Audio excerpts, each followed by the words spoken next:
बिस्मिल्लाहिर्रहमानिर्रहीम। दोस्तों भाइयों क्या हाल हैं? सब ठीक ठाक हैं? अल्लाह पाक से उम्मीद करता हूँ कि सब ठीक ठाक होंगे। दोस्तों आज की वीडियो काफ़ी इंपॉर्टेंट होने जा रही है, जिसमें आपको बताया जाएगा कि क्या उड़ती हुई चीज़ों को हम पकड़ें तो हाथ से चलती चीज़ें वो क्या मिस हो जाती हैं। इस तरह का कॉन्सेप्ट आपको इसमें क्लियर कराते हुए आपको पता चलेगा। आज का थंबनेल है जी कि उड़ते स्टॉक्स को ना पकड़ें वरना मार्केट आपको बुरे तरीके से पंसा देगी। वो स्टॉक्स लें जो बग़ैर कोई वजह से रुके हैं, रैली नहीं बना सके। जिन दोस्तों ने चैनल को सब्सक्राइब नहीं किया सब्सक्राइब कर लें। जो दोस्त हमारे ऑफिशियल प्रीमियम, गोल्ड प्रीमियम और लर्निंग ग्रुप में आना चाहते हैं, सामने नंबर चल रहा है, वॉइस मैसेज करके ग्रुप में ऐड हो सकते हैं। और दोस्तों ये आपके सामने 14 अगस्त जश्न आज़ादी के मौके पर डिस्काउंट ऑफर लेके आए हैं ऑफिशियल ग्रुप में।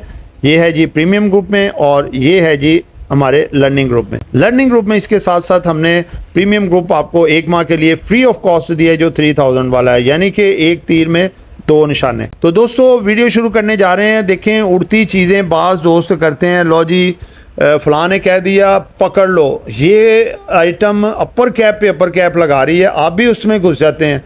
ठीक है, उसके बाद जब वो फ्लोर लगाती है तो आप ऐसे बुरे तरीके से फंसते हैं कि आप फिर कहते हैं किसी तरीके से निकल जाए, फिर आप उसको सालों साल रखते हैं, वो चीज़ें अपने रेट पे नहीं आती। तो दोस्तों ये सब बिग प्लेयर्स की चाल होती है। कुछ दोस्तों ने, कुछ बड़े ग्रुप्स ने माल को एक्यूमुलेट किया होता है, कॉर्नर किया होता है, उसमें माल काफ़ी महीनों से जमा किया होता है, उसको उठा के हाई साइड पे ले जाते हैं। जैसे जैसे बायर उसमें एंटर होना शुरू हो जाता है वो सारा बेचते रहते हैं हाई साइडों पे। जब उनकी सारी क्वांटिटी बिक जाती है तो उसकी स्पीड नॉर्मल हो जाती है और फिर ये होता है कि जिन्होंने उड़ती हुई चीज़ों को पकड़ा होता है वो फिर आहिस्ता आहिस्ता वेट करते हैं। स्टॉक जैसे 20 रुपये से 100 का हो गया, अब 100 पे जाके उसने माल सारा अपना ऑफलोड कर दिया। उसके बाद क्या होगा, जो दूसरे प्लेयर जिन्होंने उड़ती चीज़ों को पकड़ा हुआ है वो क्या करेंगे, 100 से 90 पे आ गया, कहेंगे थोड़ा सा ऊपर आए फिर बेचते हैं, फिर 90 से 80 पे आ गया, 80 से 70 पे आ गया, 70 से 60 पे आ गया, फिर वो बेचारे हाथ पकड़ के बैठ जाते हैं कि ओहो ये हमने किया क्या, ये हम थोड़ा लॉस बुक कर लेते तो वो बेहतर ही था, हम तो बहुत बुरी तरह फंस गए। फिर वो एवरेज करना शुरू कर देते हैं, वो और फंस जाते हैं। तो ऐसी चीज़ों से आप बचें।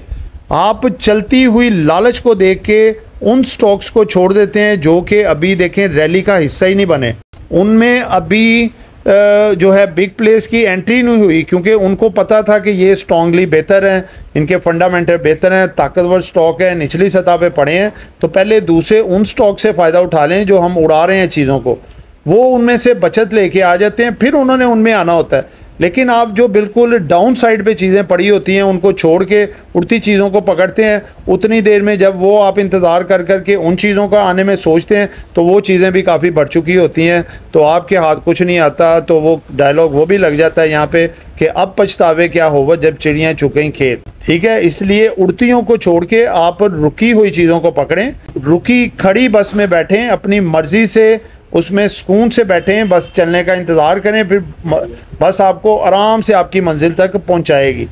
अगर आप बिल्कुल मंजिल पे ही जाके बस को पकड़ेंगे वो तो आपको कहेगी अच्छा जी टाटा बाय बाय, हम तो हमारी मंजिल आ गई है, अब आप वापस जा सकते हैं। तो लिहाजा ये चीज़ आप मद्देनज़र रखें, पल्ले बांधने कि कभी भी उड़ती चीज़ों को ना पकड़ें, अपनी वर्किंग करें। जो चीज़ें आपको स्टेबल नज़र आ रही हैं और एक जगह पे रुकी हुई हैं उनमें मामलात भी इतने कोई ख़राब नहीं है, उनकी अर्निंग अच्छी है, उनकी पीए रेशो अच्छी है, सारे मामलात अच्छे हैं, लेकिन वो रुकी क्यों है? वो रुकी सिर्फ इसी वजह से होती हैं कि उसका अभी स्टार्ट नहीं हुआ चलने का। जब उसमें बैठेंगे तो वो ऐसा स्टार्ट लेगी फिर वो जल्दी रेट रुकता भी नहीं है। ठीक है, तो इस लिहाज से 3 आइटमें टेक्नोलॉजी सेक्टर में हमने निकाली हैं। वो टेक्नोलॉजी सेक्टर वाइज जो है वो बहुत अच्छी इस वक्त आइटमें रुकी हुई हैं। ठीक है, और आगे जंप कर सकती हैं। ये एक है जी एवेंशियन, दूसरी है सिस्टम लिमिटेड, तीसरी टीआरजी सिर्फ इस सिस्टम और एवियन जो है ये तो फंडामेंटली भी स्ट्रॉन्ग है, वर्किंग भी इनकी अच्छी है, एक्सपोर्ट के लिहाज से भी बेहतर है और अभी इतना बड़े नहीं है। टीआरजी जो है सिर्फ रेट के वाइज हम इसको चॉइस कर रहे हैं, काम वरना इनका जो है अपना ये जो कॉल सेंटर होते हैं वो वाला टेबल कुर्सी ये सर्विसेज प्रोवाइड करती है ये तो, लेकिन बहुत निचले लेवल पे आई है, बहुत देर के बाद इनमें तेज़ी आई है, यानी कि इसने अपनी 2-3 बड़ी रेजिस्टेंस को ब्रेक किया। अब ये मज़ीद आपको आगे भी दिखा सकती है, तो इसमें शॉर्ट टर्म में अच्छा प्रॉफिट आए तो निकल जाएं, और सिस्टम एवीएन में आप अच्छे प्रॉफिट भी उठा सकते हैं, लेकिन आपने डिसीजन लेने हैं बाइंग और सेलिंग के अपनी मर्ज़ी से। दुआओं में याद रखिएगा। आपका दोस्त आमिर शहजाद। अल्लाह हाफिज़।